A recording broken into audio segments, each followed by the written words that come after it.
हम मॉनसून के बाद अब धीरे धीरे we are sliding in towards सबसे जो पोल्यूशन जो खबरों में हम आ जाते हैं, दिल्ली, एनसीआर, प्रदूषण, मतलब ये हमारा एक चोली दामन का साथ हो चला है। एक स्टडी कहती है ऑन एन एवरेज जो दिल्ली एनसीआर में इंसान रहता है, ऑन एन एवरेज वो दिन की 40 सिगरेट बिना स्मोकिंग करे ही फूंक लेता है। नॉन स्मोकर्स को जब लंग्स की समस्या होती है तो रीजंस क्या हो सकते हैं? दर्शक तो सोचेंगे हम तो सिगरेट पीते नहीं, फिर हमें क्यों है? तो क्या रीजंस हो सकते हैं? सो नॉन स्मोकर्स में एस्थमा एक ऐसा कंडीशन है जो फैमिली हिस्ट्री से भी आ सकता है, plus because of pollution and environment trigger हो सकता है। आई feel, I don't know if I am incorrect, आप मुझे बता सकते हैं। आई फील शायद वो ज़्यादा डेंजरस है। Again, like I said, if not more, but equally dangerous, and it leads to a lung condition called E-Valley, e-cigarette related lung injury. कहीं ना कहीं कोई लिंक लंग्स एंड ओबेसिटी में भी है? जी, सो ओबेसिटी जो है ये एक ऐसी प्रॉब्लम है जो बॉडी के हर ऑर्गन को लाइक आई सेड परेशान करती है, right from hair loss to sleep apneas. Lungs में देखें तो एस्थमा एंड ओबेसिटी का एक बहुत मेजर रिलेशनशिप है।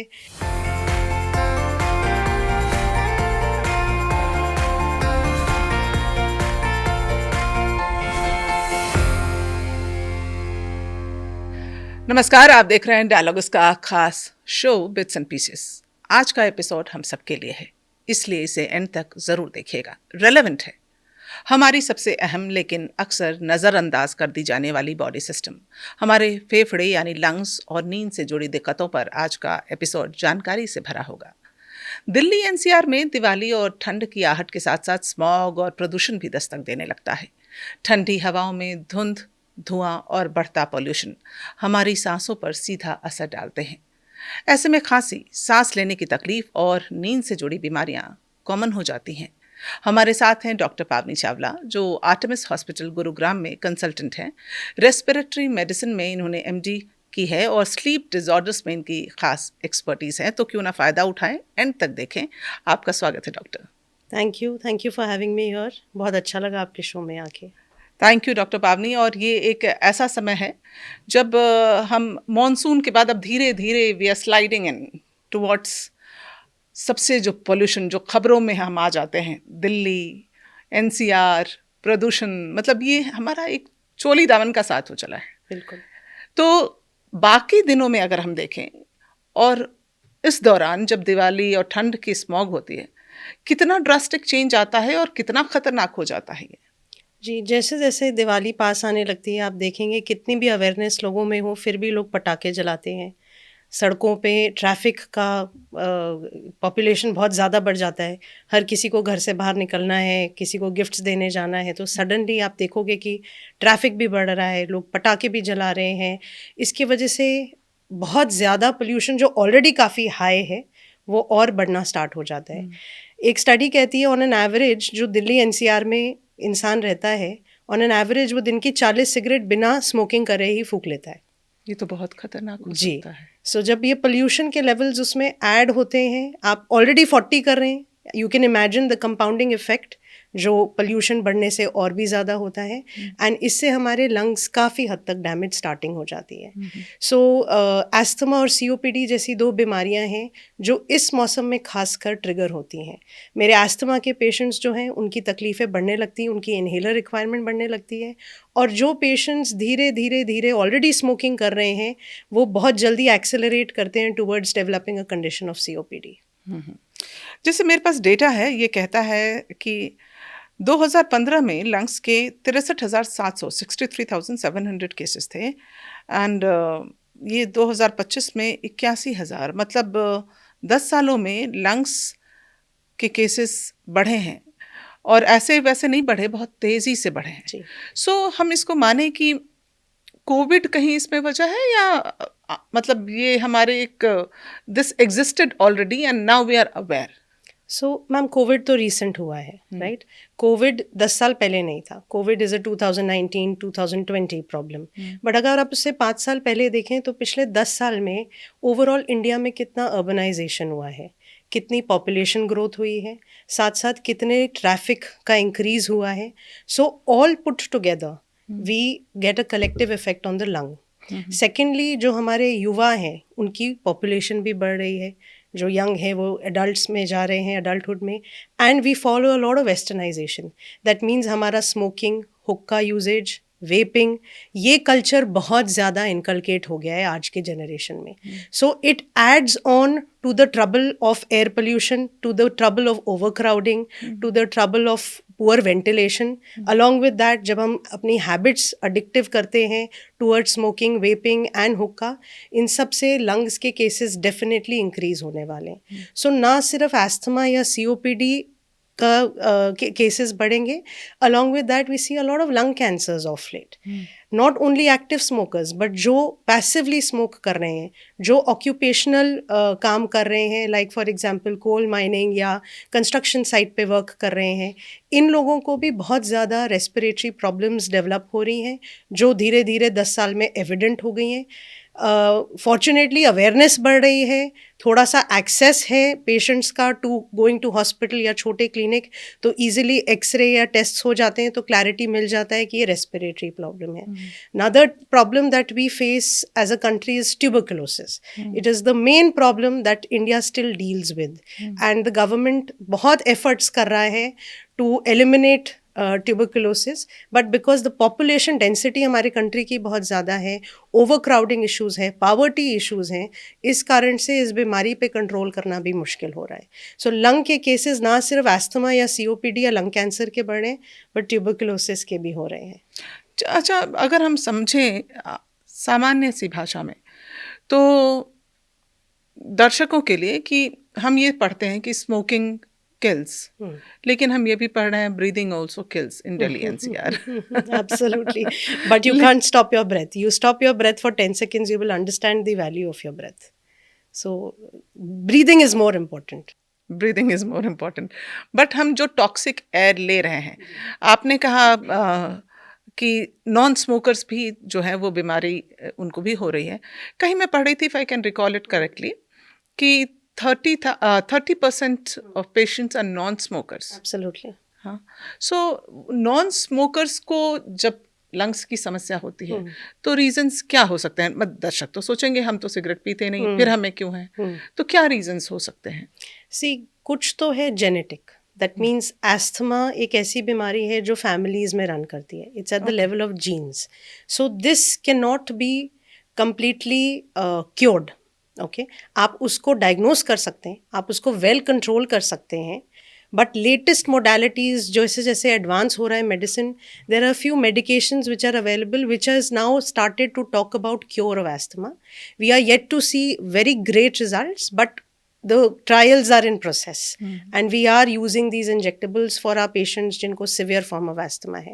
So non smokers में asthma एक ऐसा condition है जो family history से भी आ सकता है, plus because of pollution and environment trigger हो सकता है। Second condition like we said COPD। COPD ज़रूरी नहीं है active smoking से हो, passive smoking से भी है, pollution से भी है, धूल मिट्टी के exposure से भी है। So COPD में basically सांस की नलकी की सूजन है जो धीरे धीरे प्रोग्रेस करती है, लंग फंक्शन डिप करता है जिसमें, और इस स्टेटस में भी, इस कंडीशन में भी आपको रोज इनहेलर का इस्तेमाल करना पड़ेगा। अनदर थिंग जो नॉन स्मोकर्स में पाया जा रहा है वो है lung cancer. Again more commonly non smoking lung cancer in females, because उनका एक्सपोजर टू पैसिव स्मोक हो रहा है। हमारे इंडिया में अभी भी चूल्हे पे बहुत सारी लेडीज़ खाना बनाती हैं, तो उस धुएं का एक्सपोजर से भी, जो कोल जलाते हैं, जो कोयले पे इस्तेमाल करते हैं, तंदूर लगाते हैं, घर में अगरबत्ती, धूप बत्ती भी एलर्जेंस का काम करती हैं, ये भी एयरवे प्रॉब्लम्स ट्रिगर करती हैं, and with time lung cancer development करती हैं। तो जहाँ मतलब धुआं या धूल, ये दो कंपोनेंट्स जहाँ ज़्यादा होंगे वहाँ पर चांसेस बढ़ जाते हैं। एब्सोल्युटली। तो जैसे जो महिलाएं खाना बनाती हैं चूल्हे पर, biomass, it is harmful. 100%. So biomass fuel exposure not only leads to asthma but also leads to a majority of lung cancer conditions. तो जैसे हम जब घर में, अपने घर में हम खाना बनाते हैं, छौंकते हैं खाने को, हाँ, या पराठे बनते हैं, नॉर्थ इंडियंस के घर में तो लगभग रोज बनते हैं, तो उससे जो धुआं निकलता है वो भी डेंजरस हो सकता है। एनी फॉर्म ऑफ स्मोक, चाहे वो चूल्हे से आ रहा है, चाहे वो गैस से आ रहा है, चाहे वो आपकी अगरबत्ती या धूप बत्ती से आ रहा है। Any form of smoke is harmful for the lungs. But definitely जब हम गैस पे बनाते हैं तो उसमें कोयला नहीं जलता, उसमें बहुत ज़्यादा धुआं नहीं होता, and we have ventilation systems, chimneys, जिसकी वजह से वो धुआं इजीली सक इन हो जाता है। सो सीओपीडी ना हो बट एस्थमा का पेशेंट अगर गैस पे काम कर रहा है तो उसकी सांस की प्रॉब्लम ज़रूर बढ़ सकती है। और अगर हम देखें चांसेस क्या होते हैं अगर कोई स्मोकर है और नॉन स्मोकर, दोनों में मतलब किसके लिए सिगरेट ज़्यादा नुकसानदायक है? So, not every smoker is going to get lung cancer and vice versa. But does not mean that I'm going to advocate smoking. आप अगर स्मोकर हैं तो वो आपको 100% समय के साथ जाके तकलीफ देगा ही देगा, इसमें कोई शक नहीं है। सो आप ये समझें कि आप सिर्फ खुद को नुकसान नहीं कर रहे हैं, लेकिन जब आप स्मोक कर रहे हैं तो आपके आसपास जो नॉन स्मोकर्स हैं आप उनकी लाइफ भी रिस्क में डाल रहे हैं। सो स्मोकिंग 100% आपके बाल से लेके आपके टो नेल तक आपके शरीर के किसी भी अंग को नुकसान पहुंचाता है। So smoking is an absolute no no. But how dangerous is passive smoking? Passive smoking is, if not more, but equally dangerous because there is no filter. जो एक्टिवली स्मोक कर रहा है उसके पास तो फिर भी फिल्टर है सिगरेट में, बट जो पैसिवली स्मोक कर रहा है उसके पास फिल्टर नहीं है। सो आप उतना ही धुआं प्रैक्टिकली अपने लंग्स में ले रहे हो जितना एक एक्टिव स्मोकर ले रहा है, एंड सेम कंपोनेंट्स जो कार्सिनोजेनिक है, जो लंग डैमेजिंग है, सेम कंपोनेंट्स आपके एयरवे में जाते हैं जब सिगरेट आगे से जलती है।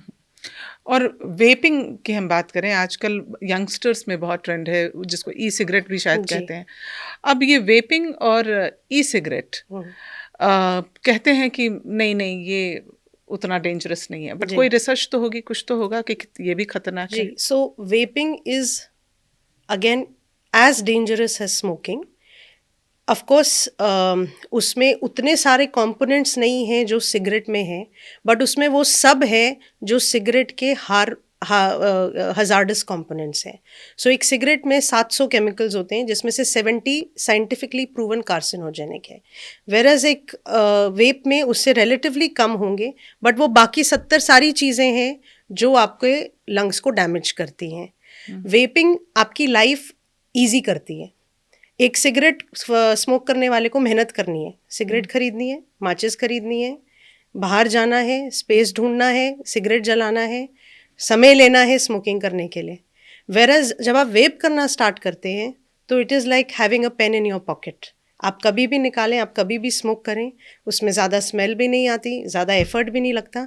सो बिकॉज ऑफ दिस हमारी जो यंगर जनरेशन्स हैं, जो प्रेग्नेंट लेडीज़ हैं, जो नॉन स्मोकर्स जिनको सिगरेट खरीदने में दिक्कत लग रही थी, उनकी लाइफ को आपने बहुत इजी कर दिया एक पेन फॉर्म में स्मोक हाथ में पकड़ा के। सो बहुत सारे जो स्कूल गोइंग चिल्ड्रन हैं they are right now into vaping, जिसकी वजह से government took very harsh steps की they stopped export and import of vape. They said कि आपको वेपिंग अलाउ ही नहीं करना है, कहीं पे भी उसका सेल बैन कर दिया, but there are still people who figure out ways of buying a vape and doing vape. मुझे लगता है कि वन ऑल्सो रीज़न इज़ कि vaping I feel, I don't know if I am incorrect, आप मुझे बता सकते हैं, आई फील शायद वो ज़्यादा डेंजरस है। एब्सोल्युटली, बिकॉज उसमें ईथर होता है, उसमें बैटरी होती है। Absolutely, so it can be more dangerous for the body. मतलब मेडिकली कैसे होगा वो, it's again like I said, if not more but equally dangerous, and it leads to a lung condition called e-valley, e-cigarette related lung injury. Okay, and this is a very dangerous condition. अब हम इसके बारे में बात कर रहे हैं, I would like to highlight a recent case. मेरे ही फ्रेंड हैं जो इसी मेडिकल फ्रेटर्निटी से हैं, एंड उनको किसी ने बोला कि आप सिगरेट छोड़ने के लिए आप वेपिंग पे शिफ्ट कर लें। बट आप सोचें, लाइफ इजी इतनी हो गई उसको कैरी करने के लिए कि उन्होंने इतना वेप कर लिया, इतना ज़्यादा क्वांटिटी में कर लिया कि he ended up having blood in sputum, and इतनी क्वांटिटी में ब्लड आया कि he had to get hospitalised, and पहले हमें लगा कि बिकॉज हॉस्पिटल में काम करते हैं तो पेशेंट से कोई इन्फेक्शन पकड़ा होगा, but when we did a CT scan हमें क्लैरिटी मिला कि it was vape induced lung injury that he had developed, जिसकी वजह से लंग्स में ब्लीडिंग हो गई एंड उनको हॉस्पिटलाइज होना पड़ा. So it's a very very dangerous lung condition. Another lung condition that we are talking because of vaping, जो हम इंटरनेट पे सुन रहे हैं और पढ़ रहे हैं, it's called popcorn lung disease. सो आपके लंग्स जो है they are like balloon structures, उसमें सांस की नलकी जाती है जो 23 टाइम्स डिवाइड होती है अंदर. सो जो सबसे पतली नलकी है जिसका साइज़ लगभग 2 मिलीमीटर है, अगर आप 10 हेयर स्ट्रैंड मिलाएं तब जाके 2 मिलीमीटर बनते हैं. तो इतनी पतली जो सांस की नलकी है, वेप जाके उस नलकी को ख़राब करता है. एंड वही नलकी है जो मेन आपके लंग्स में खुलती है. तो वहाँ पे खराबी होने से सूजन आ जाती है. वो छोटे छोटे पॉपकॉर्न जैसे दिखते हैं सीटी स्कैन में, hence the name popcorn lung disease. And ये होती वेपिंग इंड्यूस्ड ही है, and it's very very very dangerous. मतलब ये मैं पहली बार सुन रही हूँ कि इस तरह से. जी. एनी हाउ, हमने रिसर्च में अक्सर देखा है, या हम जो खबरों में देखा है वो देखा कि हार्ट के ऊपर तो बहुत बात हो रही है, लेकिन लंग्स के ऊपर मुझे लगता है कि अवेयरनेस कम थी, अब बढ़ रही है, या लंग्स के डिजीज अब ज़्यादा बढ़ रहे हैं, क्या रीज़न है? To put it in simpler words, शरीर में अगर भगवान ने कोई 2 अंग दिए हैं तो जब तक वो 50% ख़राब ना हो जाए हमारा काम चल रहा होता है. आपकी एक आंख हटा दें, आप दूसरी आंख से काम चला लोगे. आपकी एक किडनी हटा दें, दूसरे से चला लोगे. एक कान खराब हो जाए, दूसरे से काम चला लोगे.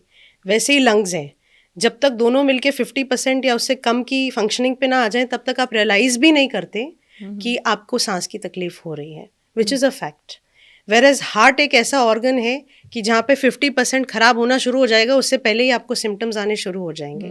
सो अवेयरनेस डेफिनेटली बढ़ रही है, पोल्यूशन बढ़ रहा है, मतलब हमारा जो सोशल सर्कल है वो इंक्रीज हो रहा है. उसकी वजह से जो पीयर प्रेशर है ऑफ स्मोकिंग, अल्कोहल, चाहे कोई भी किसी भी टाइप का एडिक्शन है, डेफिनेटली वो सब बढ़ रहा है.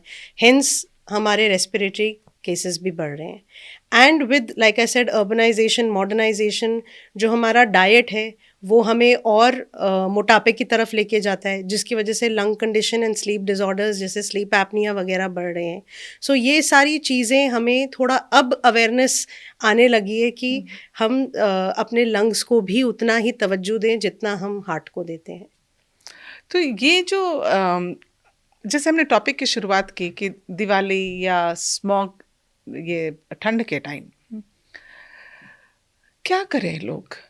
मतलब हम सिर्फ ये सोचते रहें कि हाँ ये हर साल होता है, and it has become a part of our life, या मतलब क्या किया जाए ऐसे में अपने लंग्स को सुरक्षित करने के लिए? लोग कर क्या सकते हैं? सबसे पहले तो अगर दिल्ली एनसीआर छोड़ के इस टाइम पे जा सकते हैं, excellent choice if you have that option.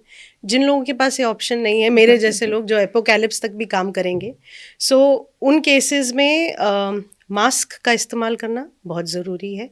Specially जिन दिनों आप न्यूज़ में देखें कि पोल्यूशन के लेवल्स बढ़ रहे हैं, it's a good idea to mask up. Mask भी I would recommend N95 mask because it has better filtration rates compared to the regular surgical blue color mask जो हम यूज़ करते हैं. सेकेंड जो है vaccinations, this is another very very important thing जो आपको winter के टाइम जैसे जैसे पोल्यूशन बढ़ता है आप देखेंगे वायरल के केसेस भी इंक्रीज होना शुरू हो जाते हैं. सो अगर आप वैक्सीनेट करेंगे against flu virus, against pneumonias, it gives your lungs certain kind of protection. आपको अगर इन्फेक्शन होता भी है तो एटलीस्ट वो इतना भयंकर नहीं होगा कि आपको आईसीयू में एडमिट होना पड़े या वेंटिलेटर पे जाना पड़े. तो आपकी बॉडी में एक शील्ड इफेक्ट देता है. थर्ड, जितना एक्सरसाइज करें, अपने लंग्स को हेल्दी रखें with diet, that is also a great idea to keep going, specially in this season. अच्छा, इस सीजन में मैंने कई लोगों को ऐसे देखा है कि early morning in the smog they are running, तो क्या वो सही है? Absolutely not. So the best time to be exercising is when the sun is at its peak. जब दोपहर का टाइम है, अच्छा सनशाइन है, बिकॉज यूवी रेज जो है उसमें एबिलिटी है to clear out the smog, to kill a lot of bacteria and virus जो हवा में है, and to even kill TB bacteria. So it's a very good idea to, if you at all you have to exercise in open, I would recommend an afternoon time, especially in the winters, which is comfortable, so that आपके lungs को minimal impact हो and जब pollution levels अपने least पे हो. क्योंकि उस time पे मुझे लगता है कि पोल्यूशन लेवल बहुत पीक पे होता है, जी। नहीं करना चाहिए एक्सरसाइज। सो उससे लंग्स की समस्या हो सकती है। बिल्कुल और हो मास्क सकती पहन के भी आप दौड़ रहे हो, है। ऐसा मास्क भी दिख पहन के हाँ, ऐसा भी दिखता है। यस, सो बट मास्क के साथ दौड़ना मुश्किल है। बिकॉज ऑक्सीजन डिप होना शुरू हो जाता है। दूसरा, आप अपनी ही जो कार्बन डाइऑक्साइड आप एक्सेल कर रहे हो, आप उसको वापस रीब्रीथ करना शुरू कर देते हो। So it can make you feel very dizzy. आपको चक्कर भी आ सकते हैं, Okay. बेहोश भी हो सकते हैं। So I personally do not recommend. And अगर आपने दिन में ही दौड़ लगानी है तो फिर ट्रेडमिल पे लगाएं। एक थोड़ा ऐसे कमरे में रखें, लगाएं जहाँ पे आपके पास एयर प्योरीफायर वगैरह की फैसिलिटी है। डॉक्टर, आई अंडरस्टैंड कि आप तो हमें मेडिकल सॉल्यूशन ही दे सकती हैं, इसलिए जैसे आप हम्म बता रही हैं कि ठीक है, हमें ये प्रिकॉशन लेना हम्म चाहिए करना। लेकिन ये समस्या ऐसी है ना, ये पॉल्यूशन वाली, कि मुझे लगता है कि ना सिर्फ दिल्ली एनसीआर, तमाम ऐसी जगहें जहाँ पर रोड टूटी हुई हैं, हम बात करते हैं कि मेट्रो से चलो, करेक्ट। गाड़ियाँ मत निकालो, मतलब पुल इन करके चलो। हम्म हाँ, लेकिन देश में इंफ्रास्ट्रक्चर वैसा भी नहीं है। हम्म आप चाहें कि पैदल चल लें हम्म तो मतलब इतना डस्ट है, कैसे चलें आप? एब्सोल्युटली। तो क्या ये चीज़ें हमें अफेक्ट कर सकती हैं, सड़क पे पैदल चलना, यहाँ मतलब? एब्सोल्युटली, आपका घर ऐसी जगह है जहाँ के आसपास कंस्ट्रक्शन हो रहा है, आप देखेंगे वहाँ के लोगों को सांस की तकलीफ ज़्यादा होगी।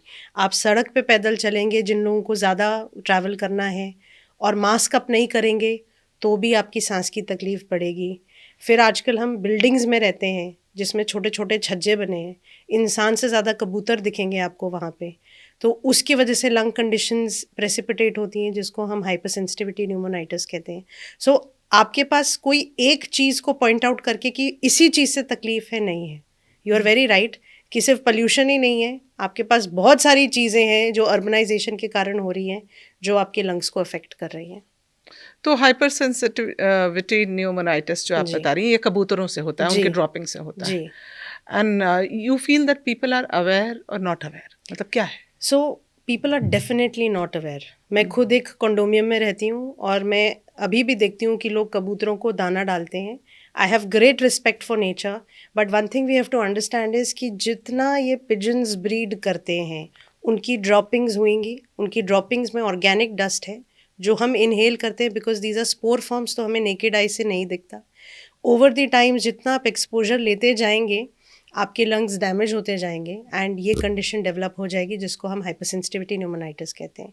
एंड अगर इसको हमने टाइमली ठीक नहीं किया तो ऐसे patients long term constant oxygen support की रिक्वायरमेंट भी आ जाती है हमने। ओके, एक आम आदमी कैसे पहचाने कि उसका लंग्स सही काम कर रहा है कि नहीं कर रहा? सो छोटे मोटे तरीके हैं। डीप ब्रीदिंग टेस्ट, आप कितनी देर तक ब्रेथ होल्ड कर सकते हैं, आप कितनी देर तक एक्सहेल कर सकते हैं, आप अप टू 30 तक काउंट कर सकते हैं एक सांस में। These are surrogate ways of determining lung functioning. But the best way to know कि आपके लंग्स कैसे फंक्शन कर रहे हैं, उसके लिए एक बड़ा सिंपल सा टेस्ट होता है जिसको हम पल्मोनरी फंक्शन टेस्ट या स्पायरोमेट्री कहते हैं, जो इन्वेरेबली हर हॉस्पिटल में अवेलेबल होता है। जहाँ पे भी रेस्पिरेटरी डिपार्टमेंट है, 100% आपको ये मशीन मिलेगी।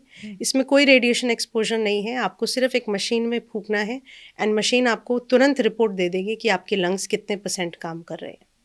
और अलर्ट कब हो जाए, मतलब किस तरह की फीलिंग आए, सिम्टम्स क्या आए किसी में, तो जाए ये चेक कराने के लिए? सो सांस के मरीज को आप ये समझें कि हमारे ब्रॉडली हम रेस्पिरेटरी डिजीजेस को 3 पार्ट्स में डिवाइड करते हैं: airway diseases, lung diseases and pleural diseases. So airways जो सांस की नलकी है, इनवेरेबली जब भी आपको इसकी तकलीफ होगी तो आपको खांसी, सांस फूलना, वीजिंग, सीटी जैसी आवाज़ आना, बलगम का प्रोडक्शन होना, ये वाले सिम्टम्स ज़रूर आएंगे। अगर लंग में प्रॉब्लम है तो बुखार, सांस फूलना और सूखी खांसी, ये वाले सिम्टम्स ज़्यादा आएंगे। और अगर आपके प्लूरा में प्रॉब्लम है तो चेस्ट पेन, चलने से दम लगना और बुखार आना, धीरे धीरे वेट लॉस होना, ये सारे सिम्टम्स आ सकते हैं। सो अगर आपको इसमें से कुछ भी लग रहा है तो आप इमीडिएटली अपने रेस्पिरेटरी फिजिशियन से मिलें।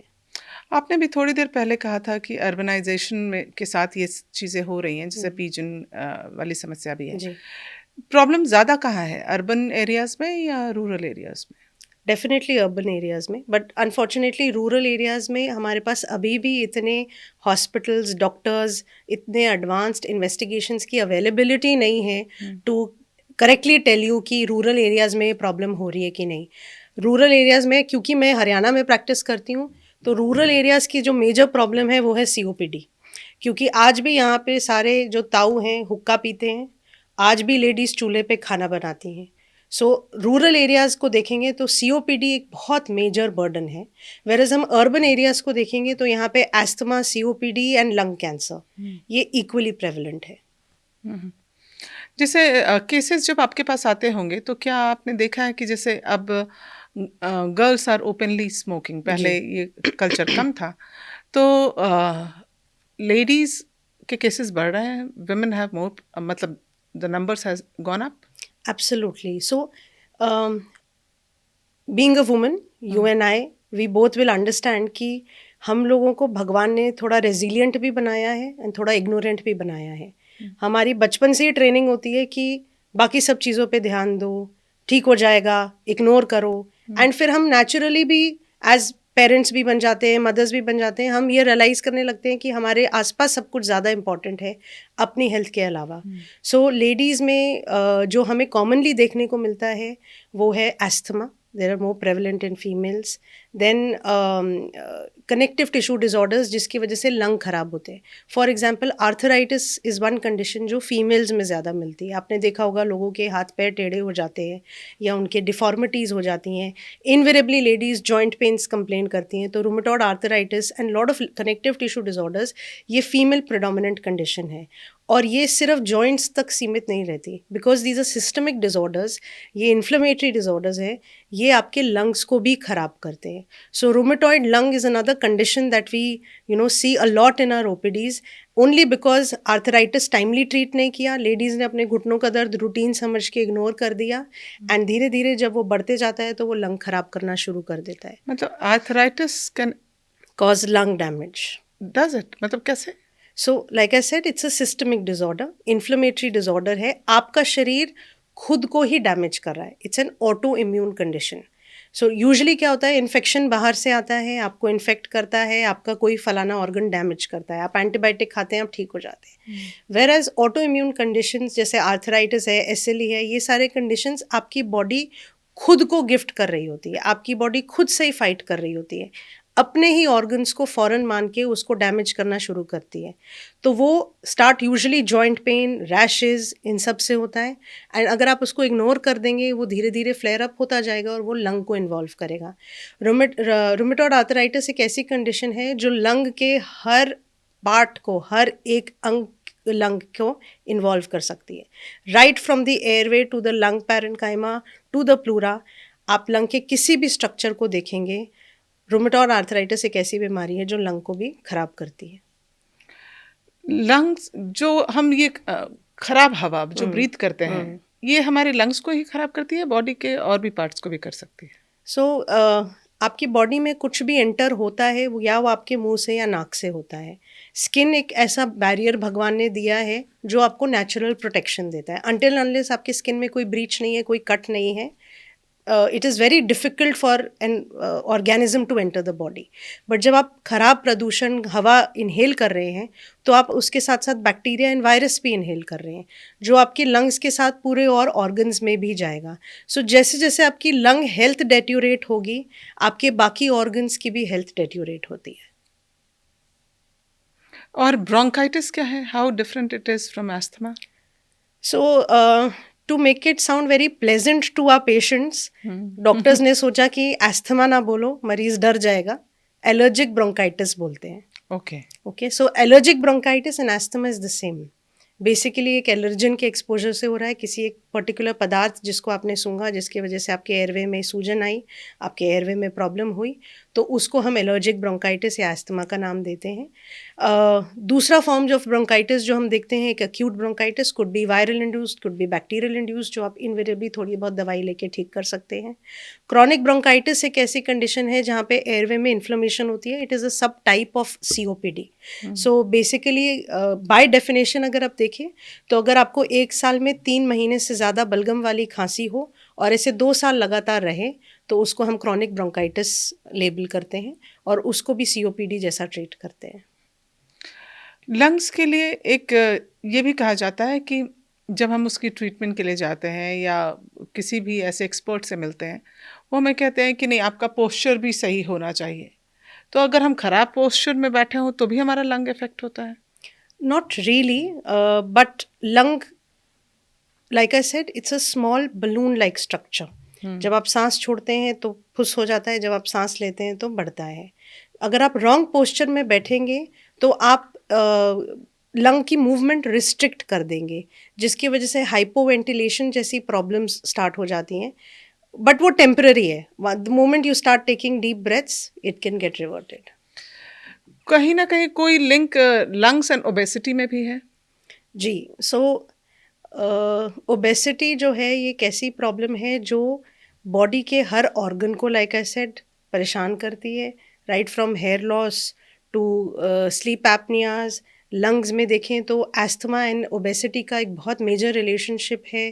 फिर किसी भी पेशेंट को अगर हम एस्थमा डायग्नोस करते हैं और उनका वेट ज़्यादा है तो इन्हेलर के साथ साथ वेट लॉस एक ऐसी चीज़ है हम जो ज़रूर एडवाइस करते हैं। सिमिलरली स्लीप एपनिया एक ऐसी कंडीशन है जो इनवेरेबली मोटे लोगों में देखी जाती है।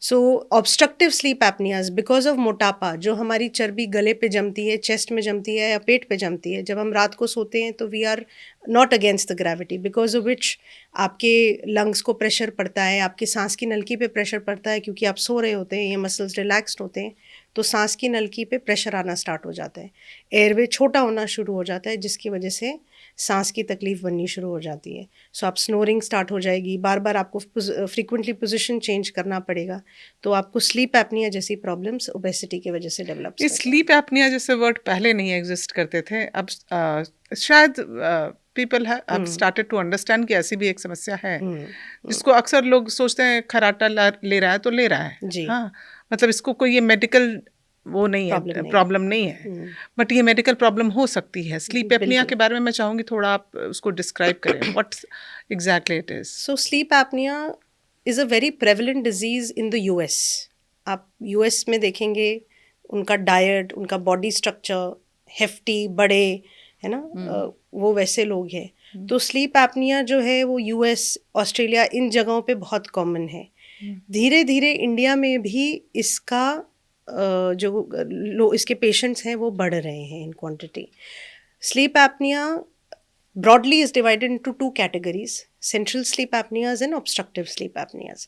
Central, as the name suggests, वो brain से आता है। So जिन लोगों को brain conditions हैं उन लोगों को sleep apnea हो रहा है। So that is one which has to be corrected with the help of a neurologist, and it's very difficult also to manage. जहाँ तक ऑब्स्ट्रक्टिव स्लीप एपनियाज की बात है, ये मेजॉरिटी ऑफ द केसेस बनाते हैं इंडिया में स्लीप एपनिया के, एंड ये होता प्रिडोमिनेंटली मोटापे की वजह से, या आपका एनाटॉमिकल स्ट्रक्चर ऐसा है। मान लीजिए किसी की ठोड़ी छोटी है और पीछे की तरफ है, किसी का टंग काफ़ी मोटा है, किसी का ऊपर का जो हिस्सा है मुंह का, जिसको हम यूवुला बोलते हैं, वो ज़्यादा मोटा और हैंगिंग है, किसी के टॉन्सिल्स ज़्यादा बड़े हैं, या किसी का ओवरऑल फेशियल स्ट्रक्चर ही बहुत छोटा एंड पीछे की तरफ धंसा है। So these are anatomical causes of getting sleep apnea. Now you are born with all of this. जब तक ये आपके सांस की नलकी को पैथोलॉजिकली अफेक्ट नहीं कर रहा, you can ignore snoring, but the moment your snoring converts into pathology, that means आपके सोते टाइम एयरवे आपका ऑब्स्ट्रक्ट हो रहा है, आपका ऑक्सीजन का स्तर इसकी वजह से धीरे धीरे शरीर में कम जा रहा है, उस कारण से आपकी स्लीप एपनिया की बीमारी बन रही है। नाउ भगवान ने नींद बनाई आपको रेस्ट करने के लिए। 1/3 ऑफ योर लाइफ आप सोते हैं, कहते हैं ना 24 घंटे में से 8 घंटे सोएं फॉर हेल्दी लिविंग। वो इसीलिए बोलते हैं क्योंकि 1/3 ज़िंदगी आपको सोनी है। सोनी क्यों है? Because that is the time जब आपके ब्रेन में रिपेयर का प्रोसेस स्टार्ट होगा। आपकी दिनचर्या में हज़ारों चीज़ें होती हैं, आप नेक्स्ट मॉर्निंग उठते हैं, आप कितना ही उसको रिवाइज कर सकते हैं। आपका रात को ब्रेन फ्लश आउट करता रहता है कि ये ज़रूरी है, याद रखना, ये चीज़ें डिलीट करें। सो ये सारा प्रोसेस आपके स्लीप के दौरान होता है। फिर इनफर्टिलिटी इश्यूज जो हम आज के टाइम पे देख रहे हैं, again because of erratic sleep cycles, reproduction is becoming a major problem and predominantly because sleep apnea बहुत ज़्यादा हो रहा है। सो ये सारी चीज़ें जो है नींद के दौरान होती हैं, repair, reproduction, restoration of memories, these are very important processes which happen during sleep. अगर स्लीप की क्वालिटी पुअर है तो ये सारी चीज़ें अफेक्ट होना शुरू हो जाएंगी। सो दैट मीन्स ना सिर्फ आपके फर्टिलिटी में प्रॉब्लम आएगी, बट आप चीज़ें बहुत ईजिली भूल जाएंगे, चिड़चिड़ापन शुरू हो जाएगा, धीरे धीरे वेट गेन होना शुरू हो जाएगा, फिर आपको ब्लड प्रेशर, डायबिटीज़, थायराइड जैसे इश्यूज शुरू हो जाएंगे। अगर आपने स्लीप एपनिया करेक्शन नहीं किया, आप बाकी सब चीज़ की दवाई ले रहे हैं बट आपने रूट कॉज ही नहीं ट्रीट किया, तो लंग डैमेज, किडनी डैमेज, आई डैमेज, ईयर डैमेज, स्नोरिंग की वजह से लोगों के कान खराब हो जाते हैं, डेफनेस स्टार्ट हो जाती है, तो ये सारी प्रॉब्लम शुरू हो जाती हैं। ओके, तो इसका निदान क्या है, क्या करें? सो आपको अगर आपका पार्टनर बताने लगे कि I want to take sleep divorce, कि मैं आपके साथ नहीं सो सकती क्योंकि आपके खराटे बहुत लाउड है, that is your ringing bell. Please visit a pulmonologist and वो आपको गाइड करेंगे एक टेस्ट करने के लिए जिसको हम बोलते हैं स्लीप स्टडी टेस्ट, एंड उससे हमें क्लैरिटी मिलेगी कि आपके खराटे पैथोलॉजिकल हैं, हानिकारक हैं कि नहीं।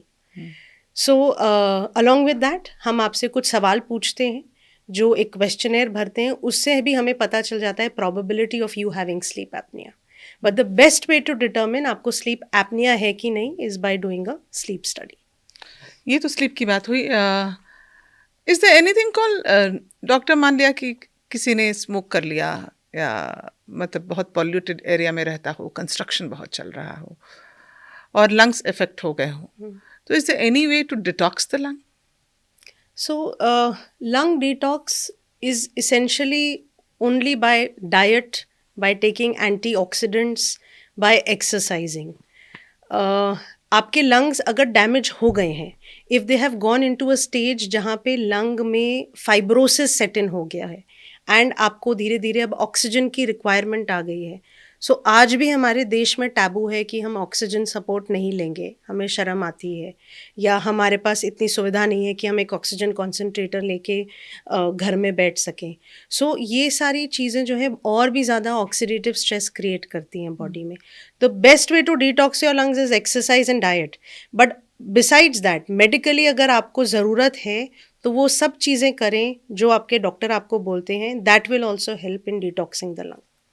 आपने अभी ऑक्सीजन कॉन्सेंट्रेटर की बात की तो मेरे दिमाग में एक सवाल आया कि जैसे जैसे अभी प्रदूषण का समय आता है, सेल बढ़ने लगती है एयर प्योरीफायर्स की। जी, आर दे इफेक्टिव? मतलब होता है उससे कुछ काम हो सकता है? See air purifier in our country is not going to be very effective in all honesty. Because हवा जो है आपके कमरे में, अगर हमें एयर प्योरीफायर को इफ़ेक्टिव करना है तो हमें एक क्लोज रूम चाहिए, एक कांस्टेंट टेम्परेचर पे कमरा चाहिए, दरवाज़ों पे हमारे को एयर कटर्स चाहिए ताकि बाहर की हवा कमरे में ना आए और कमरे का AQI ख़राब ना करे। सो एयर प्योरीफायर छोटे मोटे कमरे में टेम्पररीली तो काम करेगा, बट आप उसको कितनी देर चलाओगे? कभी तो आप दरवाज़ा खोलोगे, कभी तो बैल्कनी में जाओगे, कभी तो घर से बाहर निकलोगे। द मोमेंट आपने उस कमरे का डायनामिक चेंज किया, आप इमीडिएटली देखेंगे कि आपके एयर प्योरीफायर में AQI लेवल बढ़ना शुरू हो जाता है।